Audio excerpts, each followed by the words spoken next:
A couple adopted a child from the Ukraine who they thought was 6 years old. Turns out she was a 22-year-old grown woman. How does this mix up happen? Let's talk about it. This is Criminal Justice Corner, where we discuss true crime stories. We give you the real details surrounding what occurred, and just in case you find yourself in the same situation, we give you actionable advice and tips on how you can potentially get yourself out. I'm Dr. Jennifer Matthews, the host of the Criminal Justice Corner. I have 16 years of experience in the field of criminal justice and a doctoral degree in criminal justice. I am also an expert in video evidence. Today, I have with me a special guest, Tori Houseworth. Ms. Houseworth is a police officer out of Northwest Indiana, a crime analyst, and an instructor of criminal justice. Tori, can you tell us a little bit about you? Hi. So prior to moving to Northwest Indiana, I was a federal police officer. And since then, I've worked in various different divisions of law enforcement, and I'm happy to be here today. Tori, I appreciate you for being my special guest today. Let's dive into this episode. This case begins in 2010 when Christine and her then husband, Michael Barnett, adopted a girl after she came to the U.S. from the Ukraine via an adoption program in 2008. After her previous adoptive parents gave her up, believing her to be a 6-year old girl from Ukraine with a form of dwarfism. Her specific form of dwarfism affects the bones in one's spine and can result in difficulty breathing, early onset of arthritis, and weak joint mobility. The Barnetts have three other children, one of who is a physics genius named Jacob Barnett, whose achievements propelled him and his parents to relative fame in the early 2010s. When Natalia, the 6-year-old girl, came to live with the Barnetts, she was alleged to be 8 years old. Christine Barnett claimed that soon after the adoption went through, Natalia started behaving in ways that led her to suspect she was not born in 2003, as her Ukraine birth certificate stated, but much earlier. According to Christine Barnett, Natalia was speaking in an advanced vocabulary and showing signs of what looked like a period bloodstains on her underwear. Christine told the Daily Mail that a bone density test done on Natalia suggested she was at least 14 years old around the time she was adopted. Over the next year, she said Natalia's mental health began deteriorating. Christine alleged to the newspaper that Natalia had threatened to stab her and Michael while they slept, poured bleach in her coffee, and once even tried to push her onto an electrical fence. Natalia was also accused of placing clear thumbtacks on the stairs face up so they would step on them. Michael Barnett claimed one night he opened his eyes and Natalia was standing at the foot of his bed with a knife in her hand. Natalia was treated for various psychiatric disorders by specialists to whom Natalia confessed she was an adult. And the doctors all confirmed she was suffering a severe psychological illness only diagnosed in adults. Michael Barnett told Good Morning America that doctors allegedly treating Natalia told him, "This person is a sociopath. This person is a con artist. You all are in grave danger." Tori, what are you thinking about this story so far? I think so far those are definitely some strange allegations and a little bit egregious, but it's possible. There's definitely possibility. But she confessed that she was an adult. I think she's a con artist as well. What do you think? I mean, if she's confessing to being an adult, I'd say that's pretty con artist too. And then not only that, so she's an adult and then she like duped these parents to get them to take care of her in essence. Yes. So, how would you feel if this was going on in your household? You thought that you were taking in a child, she turns out to be an adult, and then she's threatening you and your husband. How would you feel? I would feel the same way as the Barnetts for sure, and just I'd be shocked, I'd be afraid, I'd be everything that the Barnetts felt. I'd feel the same exact way And without a doubt. And not only that, they have 3 children, 3 biological children in their home, and me as a parent, I would wanna protect my children. We don't know what tricks she has up her sleeve, and she's behaving erratically, and she's threatening them according to what they're saying. She's threatening them. We don't know how that could affect their children. The children could be traumatized by this behavior, and they're all living under one household. That would upset me, and I really wouldn't want her to live in my house. I agree. I agree. Yeah. Now, in 2012, the Barnetts filed a motion with the Marion County Superior Court regarding Natalia's age, and a judge ordered her birth year changed from 2003 to 1989 on her birth certificate. That is putting her age at 22 instead of 9. This was according to BuzzFeed News. In 2013, the Barnetts put Natalia up in an apartment in Lafayette, Indiana, and paid her rent, set her up with a social security number, and other welfare programs.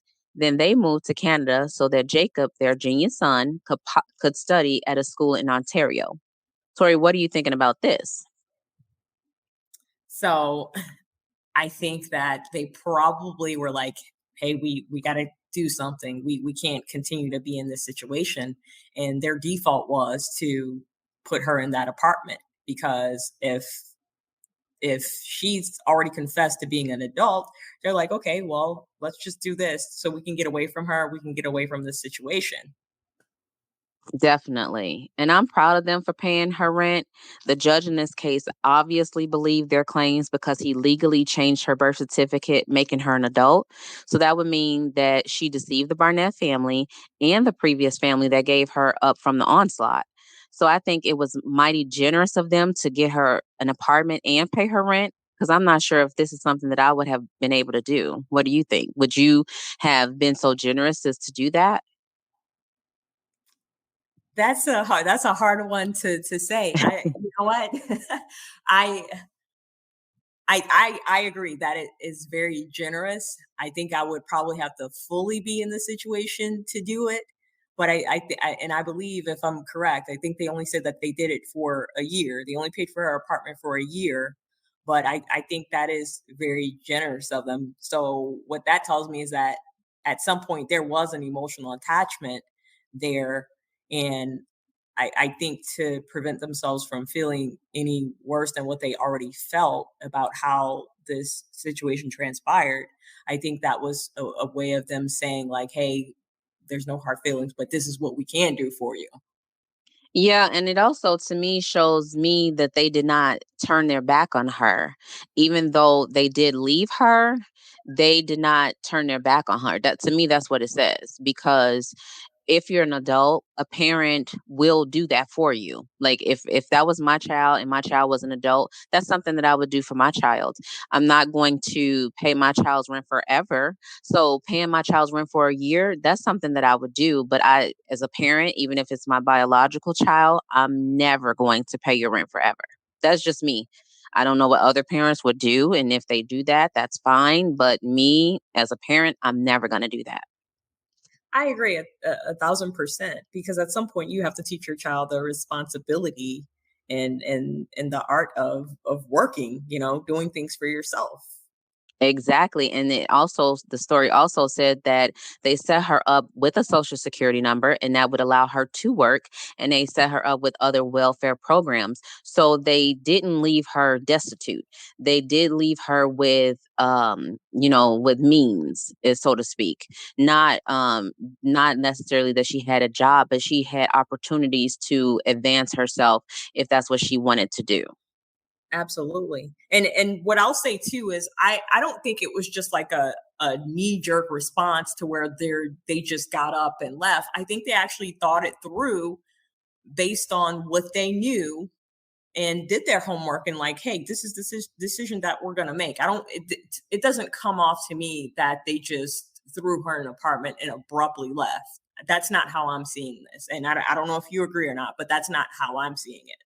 I 100% agree because, like, think about it. Like when you take your child to school, like to college, you're leaving them there. and you're going back home, like if you take them to a different state from where you live, you're going to leave them. Just because they went to Canada, it's the same thing in my eyes. You're not going to necessarily live in the same state as your child when you leave them for college or a university.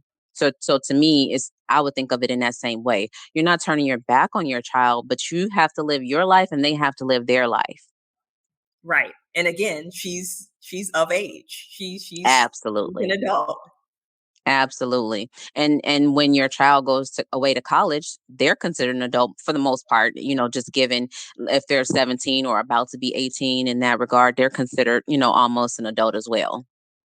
Absolutely. And I think It, overall too, when you look at the situation of neglect, you know, okay, there's different ways that someone can be neglected. So since she's already an adult, it's not like they neglected the condition of the apartment. None of that was ever noted.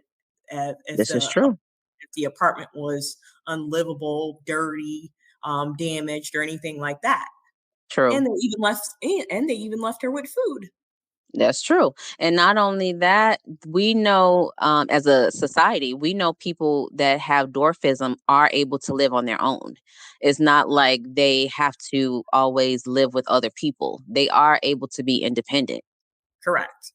Correct. So I think that's very important to note that they don't have to be dependent on others. They are able to be independent. They're not treated as destitute or handicapped in that regard. They are able to be independent people. They don't have to be treated less than.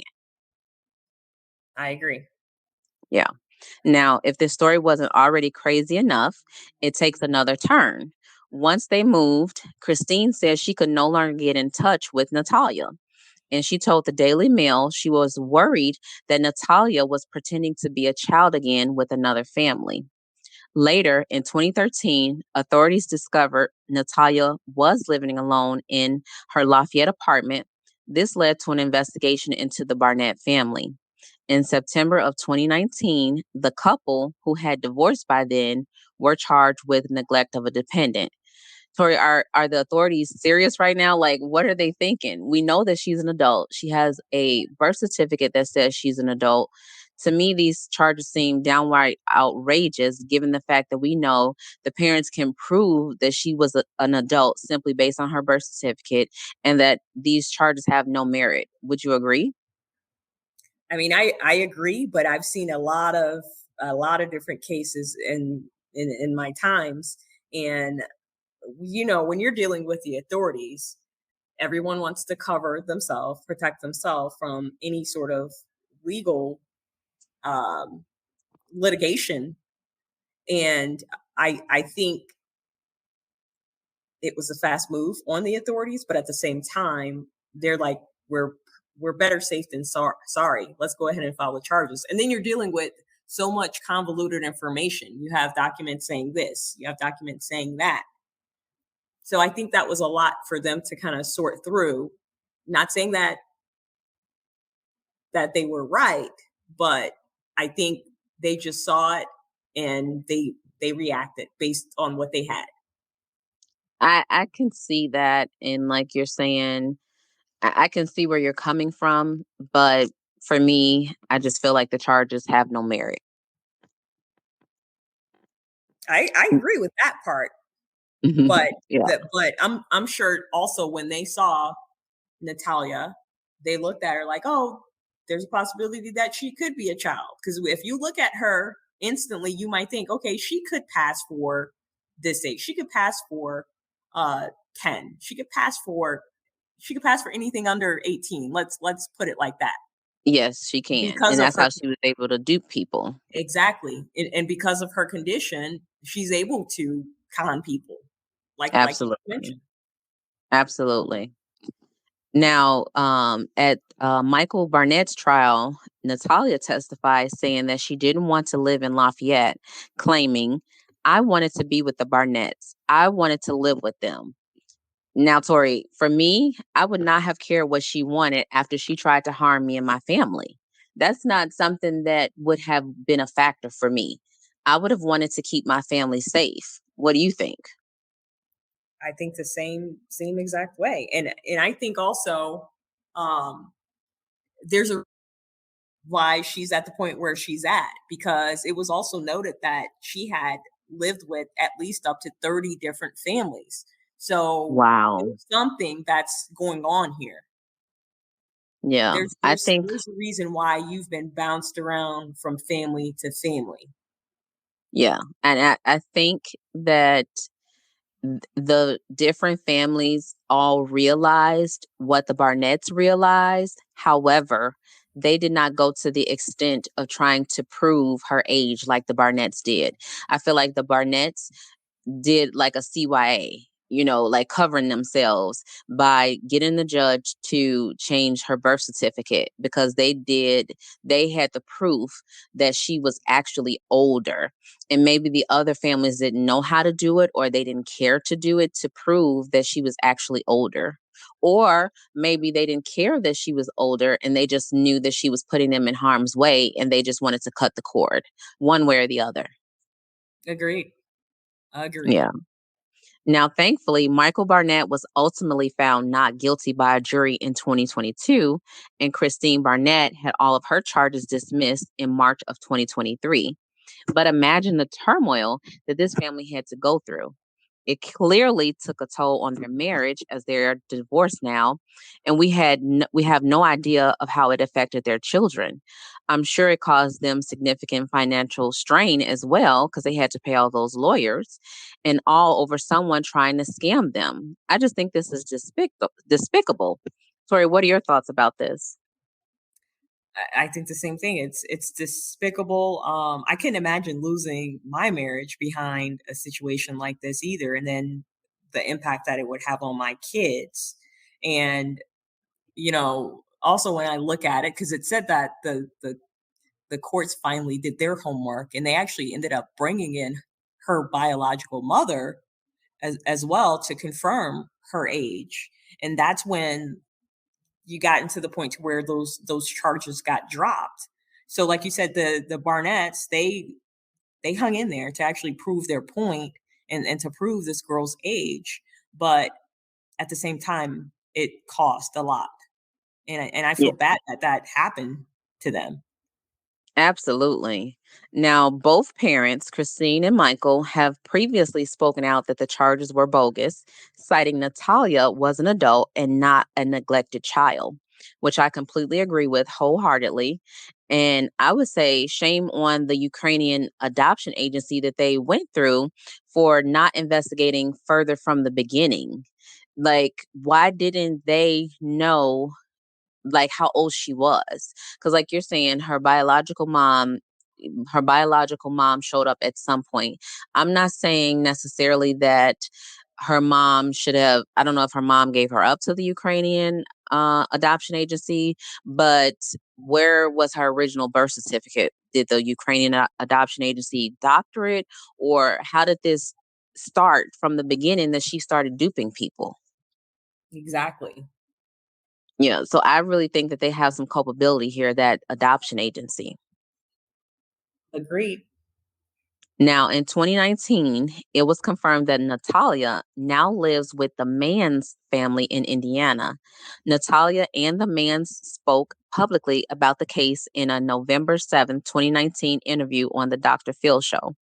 Natalia denied the Barnett's allegation that she's a scam artist who tried to poison Christine Barnett and maintained that she is 16 years old, the age that corresponds with the year of her birth on her Ukrainian birth certificate. Antoine and Cynthia Mans, the parents she lived with for 6 years, also said in the interview that Natalia does not menstruate as Christine suggested. So, Tori, what are your thoughts about her still trying to pose as a child, even as recent as 2019? She's con artist all the way, and even when I heard about the menstrual cycle part of it, to me that doesn't say a lot, because just because she's saying that she doesn't have a period doesn't mean that that's true, and people can go months without a period. So to me, that's not enough. That's not a leg Proof. to really stand on. Exactly. It's Absolutely. not enough proof. That I means agree nothing. with that. Yeah, I definitely agree with that. And like you said, the mom even came forward. So the fact that she's still pretending and to me able to fool another family says a lot about her being a manipulative person. Right. Yeah. Right. Now this is a beyond bizarre case, and my heart goes out to Christine and Michael because they were trying to do a good deed but got duped in the process. And you never want to think that you can do something good for someone else because you might get, like scammed, or you might get put in a situation where you might go to jail, because that is what could have happened if they were found guilty of those charges. Exactly. And then all the incidents back to back with the uh, the cleaner, her attempting to possibly put cleaner inside the coffee, pine sol Coffee. inside Christine's coffee, and then pledge in another drink, and then her, coming into their bedroom with knives, and her hiding knives around the house, and then the incident with the electrical fence. That's a lot of incidents back to back that's being alleged, and I just don't see Michael and Christine just making that up. And then I it's agree. also noted another incident that was the last straw for it was the DePaul family that she lived with. That was their last name, DePaul's, and she was allegedly wrestling with their son, and it was accused of attempting to break his arm, and that Oh they my were done with gosh. her after that. And so she is not just causing harm or trying to cause harm for the Barnett family. It is alleged that she's tried to previously cause harm to other families.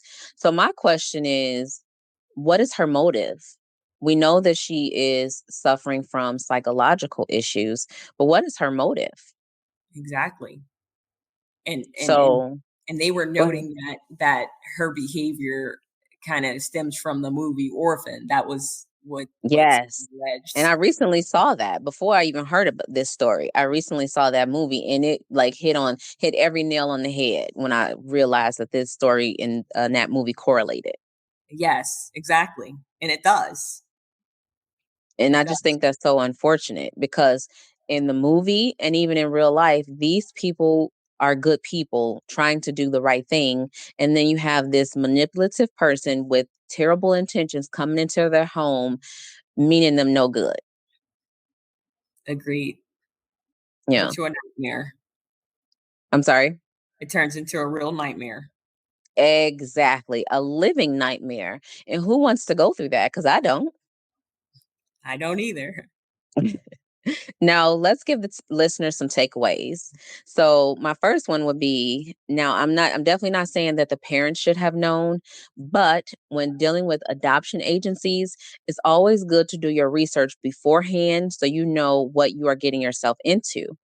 I do understand that this is a rare case, but it is still good to have to ha- um to make sure that you're looking into the adoption agencies, that you're researching them, and even researching the child as much as you can, because it still could have had a different outcome if these parents were diligent about seeking help for Natalia and ultimately getting her out the house, earlier, had they known what they might have been facing. Like if so they knew that she came from they knew that she came from other homes.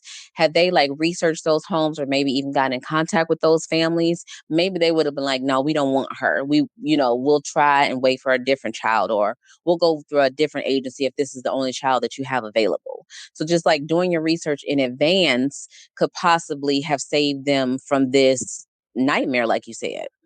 What are you thinking? I agree with you completely. And I think also a key factor in this is asking questions. I look at it almost like buying a house or a car. What am I getting myself into? And even though they didn't pay to get her, You're but you right. have to ask questions. So that same house or car that you're going to buy, ask as many questions that you can possibly ask, because you don't know what's going to happen.